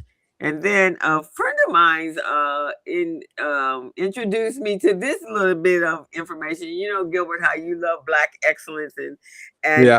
and things that's off the beaten path, right? So I had Yeah. never heard of this person at all until I was asked last night to do my homework and to make sure when I searched that I searched this person's name along Oh, with W.E. Du Bois. And wow. I mean, it's just like all you have to do is just go look for your history, right? So Yeah. A.M. Wendell Mallier was born in 1897 and lived to 1976. So I had just graduated from high school. Right. Um, he was Jamaican born. So this guy comes from your country, Gilbert. Yeah. Yeah. Jamaican born, New York publisher and journalist. And Hmm. he and E.B. Du Bois and Mallier and Du Bois were prominent Black intellectuals and journalists. And while Du Bois was a foundational civil rights leader, Mallier was a Jamaican-born New York publisher. But when they kind of went their different ways, Du Bois shifted to more socialism, and Mallier maintained a strong focus on Black capitalism empowerment. Why? Because he was a Garveyite. So, Oh. we talked about Marcus Garvey last Yeah. Yeah. week, Yeah. and so his papers were really more in line with what Garvey actually was advocating Right. for the freedom of Black people and the liberation of Black people, and from the Panamanian, Pan African side of it. So that person came from your country. Wow, that's amazing. Yeah, so now you got to go do your homework so I you'll gotta do find my out. homework because I didn't know that part. That's a fellow Jamaican. I didn't know that part at all, man. Right. And so they were both Black economic determination. And he actually established a publishing company and recognizing the necessity of Black entrepreneurship and independent enterprising.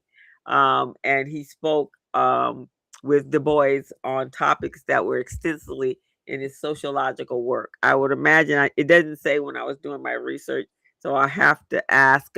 So the friend of mine, this is his grandfather. Now, can you imagine that? This is his grandfather. That he was a publisher, and he was right there along with all of the greats that were fighting for our freedom. That's just incredible, right there, Right. boy. Definitely. That's amazing, though, man. That's amazing. I Yeah. love that kind of story.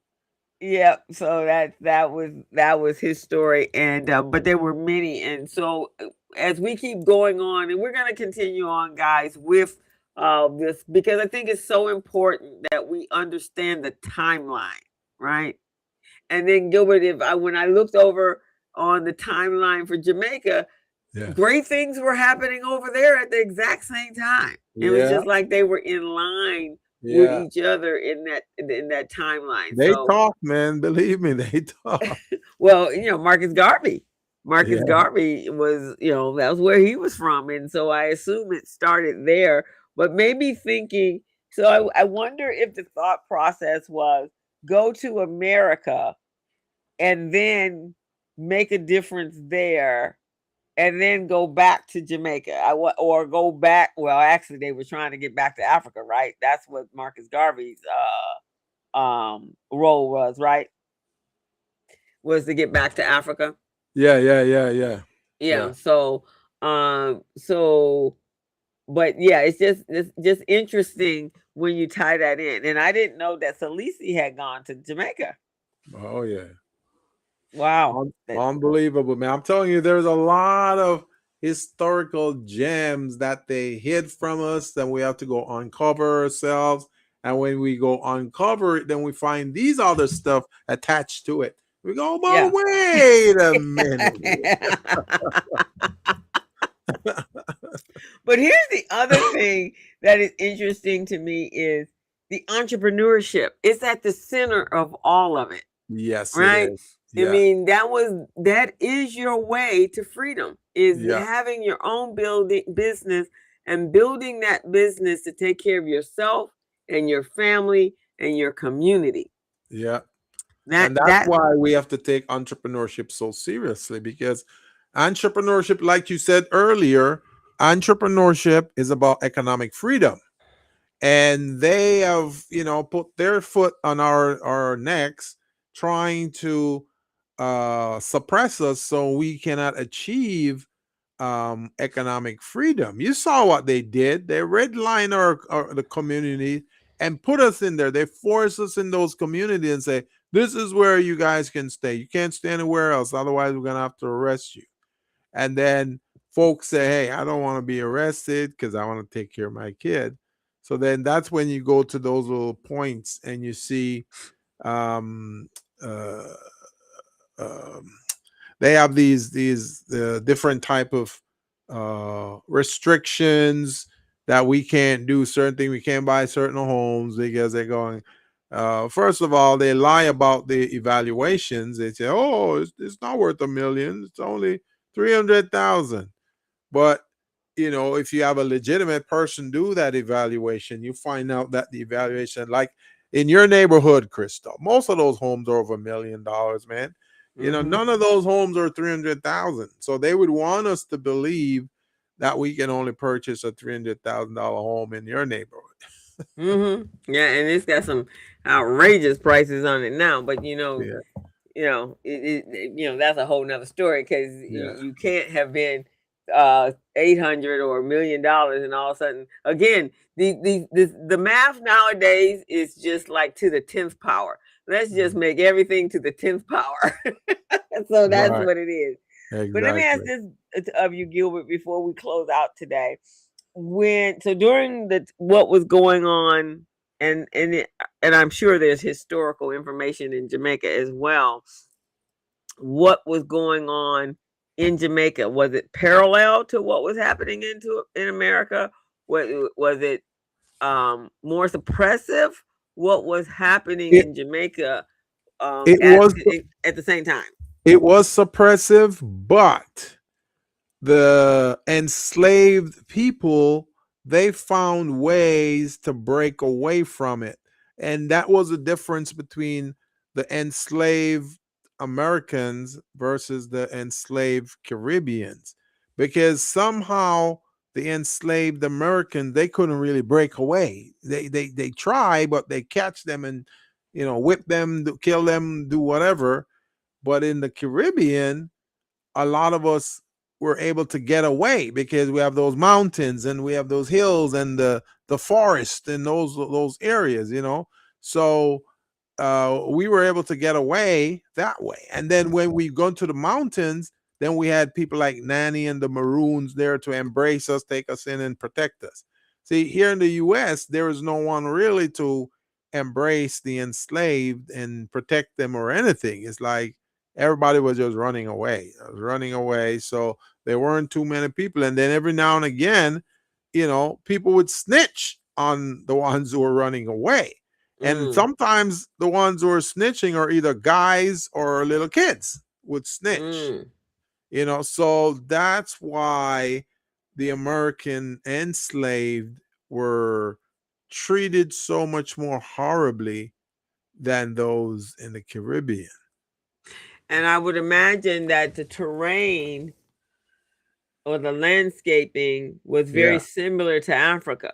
Yeah. So they probably felt, or in the Caribbean period, that they felt more, it was more native to them than America was. Right. America was just one big vast dirt thing, but the mountains were, out west. Yeah.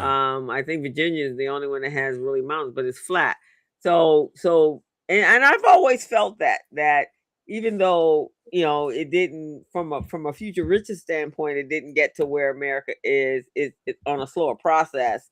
But after they were already doing things, but after that, but I always felt that you guys, that the island people from Caribbean, because my girlfriend is kind of the same way.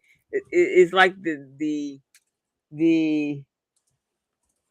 I don't know. I guess the experience was definitely different, but as you said, much more.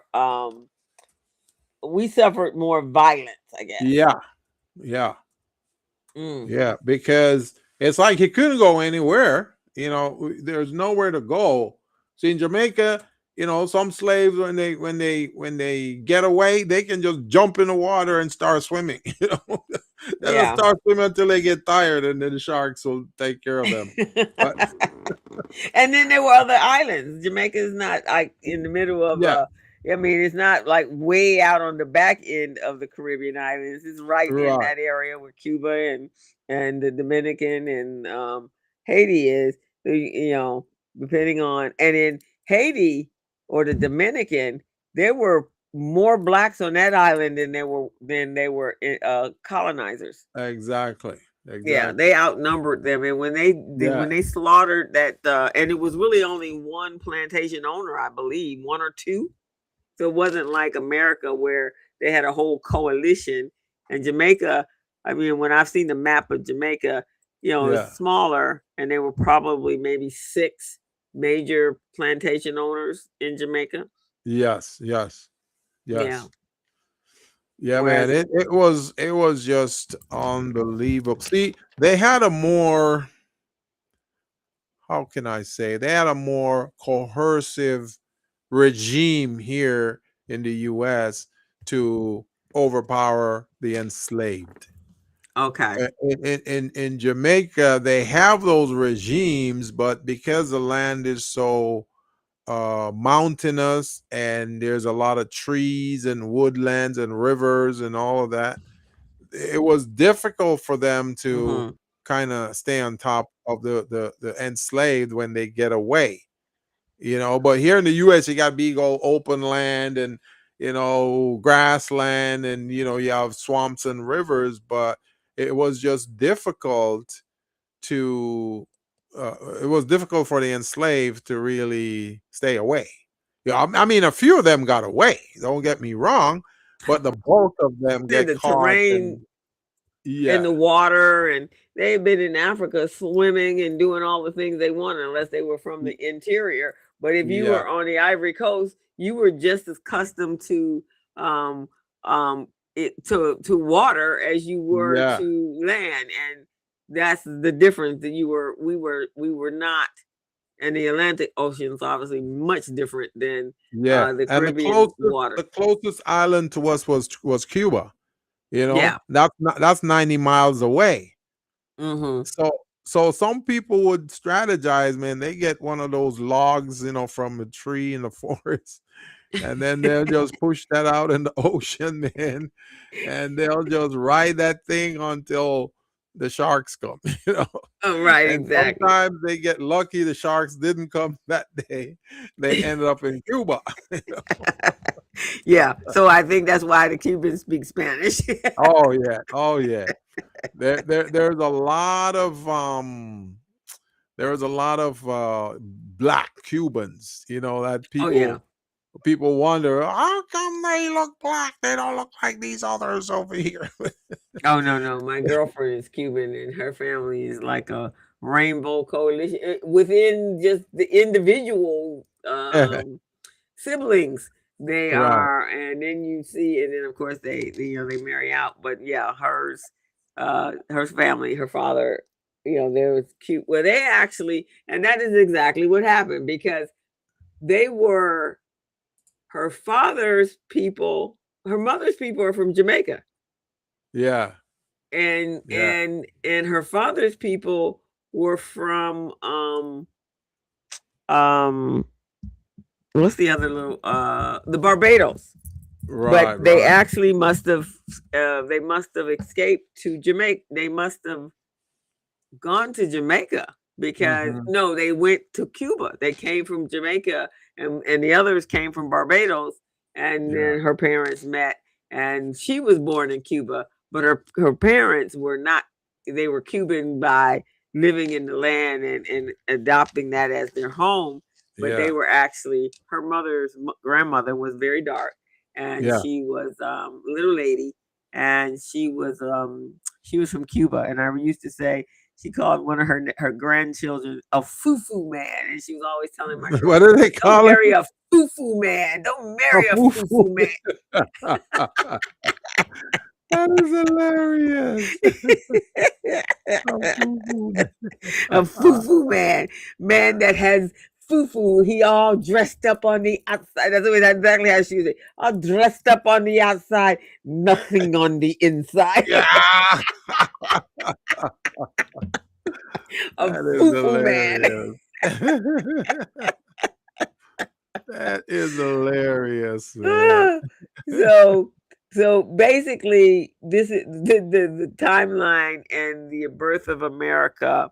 Everyone contributed to the birth of America, to the America, where America is today.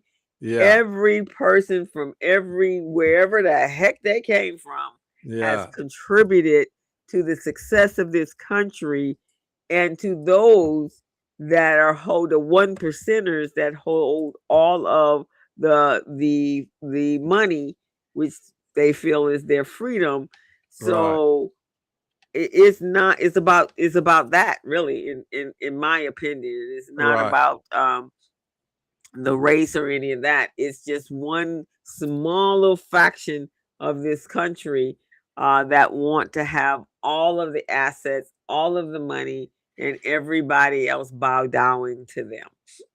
That's yes, yes. my So analysis of the whole you thing. remember you asked earlier what was going on in the Caribbean when certain things are going on in the U.S. in the 1800s, 1820s and beyond. Mm-hmm. In the Caribbean, the enslaved, I'll call them enslaved because they weren't no damn slave. The enslaved, they received full freedom between 1834 and 1838. But in the US, it was more 1865, right? Because it was supposed to be Mm. 1863. So that was like what, 30 years 30 later? years. There was a 30-year difference there. So they Right. already had their freedom. Right. So that's why those enslaved in the Caribbean were able to act up and do their revolution because they go, hey, I'm free, don't be trying to do all this stuff to me, Right. So they gathered, but here in the US they were they were more contained. So that's why it was so difficult for them to galvanize and do whatever because since those the others, I call them the others, since the others couldn't control us in the Caribbean now, then they have to shift their focus to the US. Mm. And that's when they start, bringing in more of their friends, and they have more people on horseback with whips and guns and all of that, but even back in our time, then we take those guys off the horses and beat them. And you had the Maroons. The Maroons were always Yeah, housed up there exactly. in the mountains. Yeah. We'll be in the mountains, man, targeting them, and they don't even know it. I wonder what tribe the Maroons, what part of Africa, or what I tribe. think there's from Nigeria. I think it's Is it Nigeria. Nigerian? I know there's some Ghanaians there in Jamaica too, but I think it's Nigeria, man. I'm gonna have to do some research on that. And the Maroons. So if you're reading the Bible, I'm right now reading the Ethiopian Bible. If Yeah. you're reading the Ethiopian Bible, the Maroons were part of the Moors. And Yes, the yes, Moors yes, were pretty yes, fierce in yeah, Spain. yeah, And I believe I read that they're the descendants, or the descendants of the Maroons, which is actually King Solomon. yeah. Or was from that, it was from he was part of the Moors. And that's why they were so fierce because they're part of the Yes. Moors. And the Moors, man, they led things. They ran Italy, South Italy, and I think northern Italy as well. Yeah, they did. They did. And So Spain as well. So that's what I think is that they're coming from a descendants, and they, of course, as you read, and that's the interesting thing about the Ethiopian Bible, because it kind of ties you into what the Africa looked like during that time, and who were the kings and the queens, and then of course in Ethiopia you had Salisi and his whole entire yeah, generation, which is deep. I've always said that the Ethiopians looked like they had one grandfather, and I guess they did. It was King Selassie. It looked like they had one grandfather. I mean, because everybody looks the same. Everybody has the same distinctive look. You know when you see an Ethiopian. But Ethiopia is really, truly the cradle of civilization. But here's before we leave, and me, man, I like to research. Yes. So, and I get these messages that come out of nowhere. So I got this the other day. They were talking about the strand of Hormuz. Oh, yes. What happened? The strand of Hormuz. And so I don't even know why this message came to me, Gilbert, but it did. So then this message said, go and Google what the migration path was for the Africans, or the first Africans on the planet, on Earth, right? The Lucy, right? Yes. And guess where the migration was? Where? Through the strand of Hormuz. Oh man, see? We knew there was a connection, man. We knew there was a connection. So you ain't doing nothing to that strand of land. It ain't gonna happen. That land goes back to biblical times. I mean, beyond. That was that's how they walked through from one continent to another. Yeah. And it was during the Ice Age. I was like, well, looky here. I love it. It was called, on the map it says the strand of Hormuz. So, and then of course Trump is over there saying he won. No, dude, you ain't won that. First of all, you ain't won from Persia, because Persia has a history. They took down King Cyrus. So nah, you ain't won. You ain't King Cyrus. They're not giving that up, man. They're not giving that up. So so that was the migration of the people migrating out of to the various areas, because obviously we're the core, we're the early DNA. So how did they get to Japan? How did they get to here? And how did they get to there? Wow.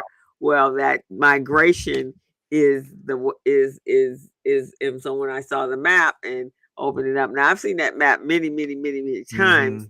And I never noticed that. And now that, because I didn't even, who knew about the strand until now, and you hear it every single day, and it's just a little 12-mile strip of land between Persia and whatever, and that was how they migrated out. So that's a little trivia for the day, guys. I like that, man. You know me, I love like that. Trivia. I love them.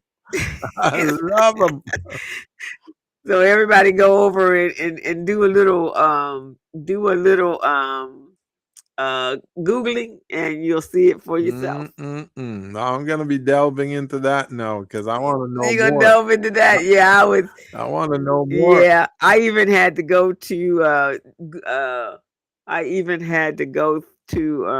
my chat and go, okay, so, and eventually we got to, well, because it's trying to be logical, right? Yeah. And it's like, well, you do make a argument, Crystal, because that is exactly where but again, we don't know for sure. We're speculating, and nobody knows for sure, because nobody knows. But they, the individuals that have tracked the migration, the way they've done that is through bones and things, and they've done DNA on it, so they know exactly what the what has happened, and they've been able to tie all the people together. So it's like, okay, so eventually we got to a place where we were actually in agreement, because after I started talking about the Bible and tapping into different things that the Bible says, especially the Ethiopian Bible, he and I came to a consensus. Yeah, there's a possibility that there's definitely something prolific about what's happening. And so we just should keep an open eye and know that is something far greater than what we think is actually happening It's here. amazing that you got them to agree with you that way. That's because I kept using scripture to do it. Yeah, because they're always trying to deny stuff, Yeah, so 'Cause I I use just I scripture. just tried looking up something. I just tried looking up something on enslaved people in the 1880s, and they said, "Oh, we stopped searching on that." Yeah, right. Yeah, something came up, and I think they want us to stop searching because something came up yesterday to say that all the census data that was of all the Africans before 1865 mysteriously got destroyed in a basement, and that's why there was no census data. Y'all just full of crap. That's crazy, man.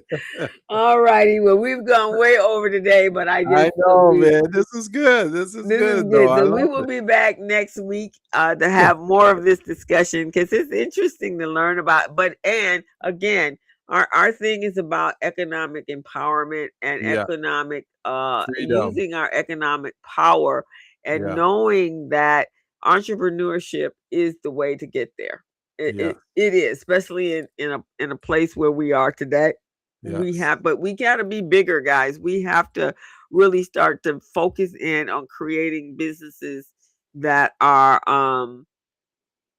that have the ability and the scope to scale so that we yeah, can hire our people, so we are not at the mercy of anybody. If right. they want to go off and create robots and go live on Mars, so be it, but we Yeah, ain't got to go to Mars with them. we don't have to. We don't have to at all. So hope you all enjoyed the show today, and we will be back next Friday. Yep, we'll do part 2 next week. Yeah, so I hope you guys found this as interesting as Gilbert and I. And I'm sure now Gilbert is going to be doing some searching. Oh, yeah, He I'll be has doing the a look on lot of his face. research. I'll be doing a lot of research. And folks, if you have some information you want to share with us, just go ahead and send it to Gilbert at thebuchanangroup.net, or Crystal, what's your email? C. Mitchell at 544 at gmail.com.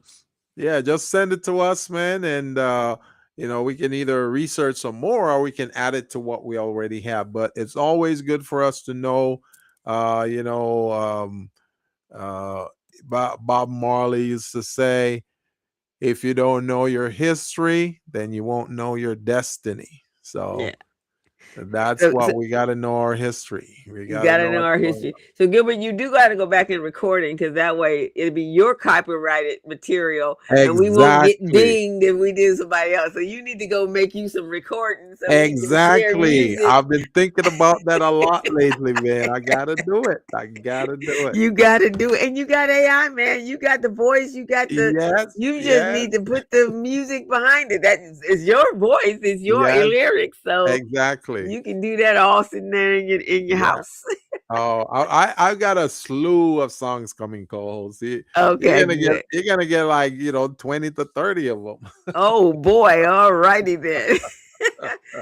All right, everyone. We will see you next week as we near closer to the 250th birthday, which will be July 4th. So next week we will do part 2. You guys have a fabulous, fabulous week. Be safe out there. It's a little crazy nowadays. But we look forward to having you back next week. For And so sure, with for that, sure. See you then. see you guys. As a small biz pro, I saw we roll, using procurement, program and control. As a small biz pro, I saw we grow, using procurement, program and control. I'm a businessman, yes, I'm an entrepreneur.